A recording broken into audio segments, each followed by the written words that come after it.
Le trop plein de ces bassins-là qui alimentent ce grand bassin.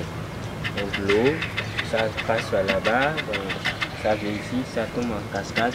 En tombant en cascade comme ça, c'est déjà de l'eau, c'est déjà oxygéné. Donc dans le bâtiment qui est là, c'est là que nous faisons l'insémination des poissons-chats. Les poissons-chats, quand ils sont en captivité, ils n'arrivent pas à bien se reproduire. Alors pour satisfaire la demande, on fait l'insémination. C'est ce que nous faisons. Donc, derrière le bâtiment qui est là, derrière le bâtiment, c'est le dortoir des élèves fermés.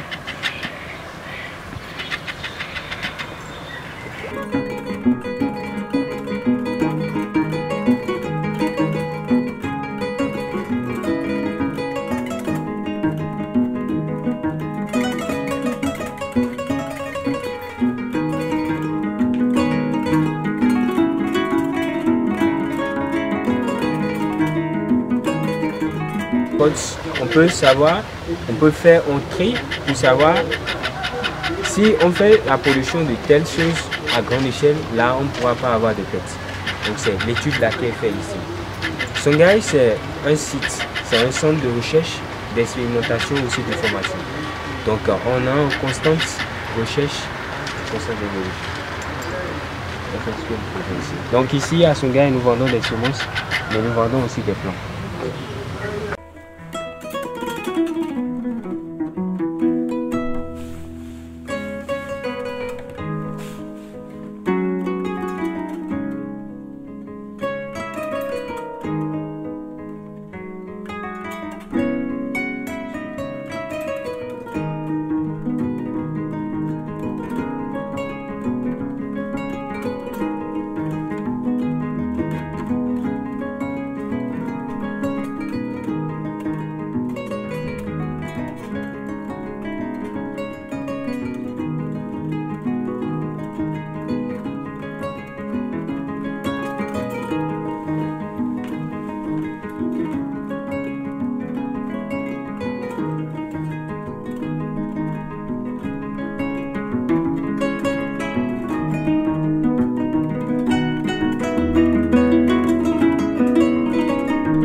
De finir une visite au niveau du centre Shanghai, qui est un centre de formation et de production.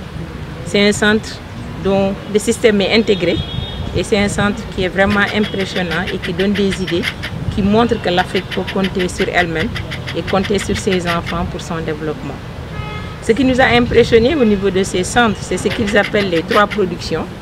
Production primaire, production secondaire et production tertiaire. Et l'ensemble de ces 3 productions sont intégrées entre elles. Et ici, rien ne se perd, tout est récupéré, depuis la production végétale jusqu'au niveau de la transformation en passant par la pisciculture et la production de biogaz. Ce centre, si on arrive à installer un centre similaire au niveau de l'université El Hadj Ibrahima Niass du Sine Saloum, qui est une université à vocation agricole et qui forme au niveau de l'agriculture et des métiers connexes, ce serait quelque chose qui aura une valeur ajoutée réelle au sein de notre formation. Et pour ce faire, dès notre retour, nous allons réfléchir à comment reproduire ce centre au niveau de notre université. D'abord en envoyant une équipe pour une formation ici, une visite d'immersion pour voir comment on peut répliquer ce centre au niveau de notre université. Donc voilà vraiment ce qu'on ressent après cette visite. C'est possible, il suffit d'y croire parce que là c'est la vision d'un homme qui vient d'être matérialisée à travers ce centre. C'est un centre qui reçoit énormément de visiteurs. Rien que la visite, vous payez un ticket pour visiter, vous êtes accompagné par des guides qui vont vous montrer tout ce qui se fait au niveau de ce centre en passant par les 3 productions que je viens d'énumérer. Et après, à la fin, vous avez une boutique où les produits transformés sont en vente et les produits de récolte également sont en vente au niveau de cette boutique. Donc c'est un exemple à suivre et nous félicitons l'initiateur et félicitons également le peuple béninois qui a cru au projet de l'initiateur et qui a accompagné l'initiateur pour cette concrétisation. Ce qui m'a beaucoup plus impressionné dans le centre, c'est l'organisation.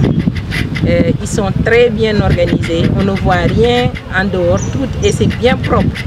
On y élève toutes sortes d'animaux et il n'y a aucune saleté qu'on voit au sein de ce centre. Et les piscicultures, les bassins, on voit des étangs au bassin moderne, mais tout est structuré et rien ne sort. Il y a plusieurs personnes qui travaillent au niveau de ce centre, mais on ne voit personne. Tout le monde s'attelle à ce qu'il doit faire et ça c'est impressionnant. Ça montre que si on est engagé, si on fait ce que nous devons faire en temps réel, on a les résultats. Et là, je crois que Shanghai, on doit montrer Shanghai à tous les pays africains. Ce centre doit être répliqué au niveau de tous les pays, voire même au niveau de toutes les régions de tous les pays pour un développement économique durable de notre chère Afrique. Il y aura une visite d'immersion où des étudiants accompagnés également d'enseignants pour pouvoir répliquer ce centre au niveau de notre université. Ils viendront voir et ce centre, en plus des étudiants, forme également des jeunes. Et on est dans l'ère de l'entrepreneuriat des jeunes. Et notre pays, on a lancé 65 000 emplois pour les jeunes. Avoir un centre de ce type permettrait vraiment d'accélérer la formation de ces jeunes. Ce serait un hub pour la formation dans les métiers de l'agriculture et tout ce qui est métier connexe. Nous venons de terminer une visite avec Madame le recteur de l'université El Hadj Ibrahima Niass de Kaolack du Sénégal.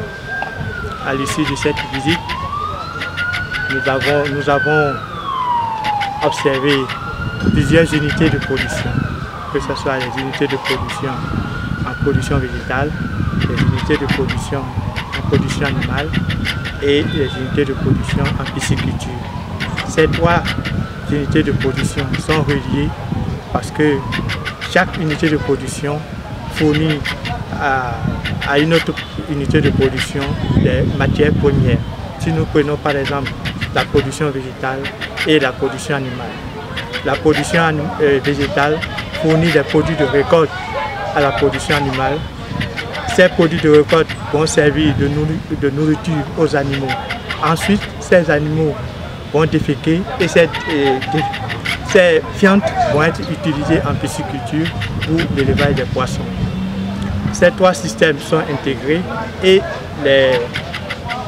ces produits sont ensuite envoyés dans un 4e système qui est le biogaz, la fabrication du biogaz. Et ce gaz est utilisé soit en cuisine ou bien au niveau de l'industrie où l'on produit des boissons, que ce soit des jus, de l'eau minérale et du savon et oui, différents types de savon.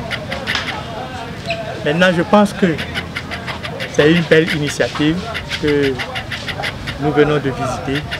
Si l'université El Hadj Ibrahima Niasse peut reproduire ces différents systèmes pour la formation des étudiants, ça va être un plus parce que ça tient compte à la fois des aspects pratiques et des aspects de production et de commercialisation. Selon la vision de Madame le recteur de l'université El Hadj Ibrahima Niasse du Sénégal, une équipe composée d'enseignants et d'étudiants vont passer pour venir faire des immersions à ce niveau. Je pense que le Bénin sera très ravi d'accueillir cette équipe et les intégrer, leur montrer les rouages de ce métier.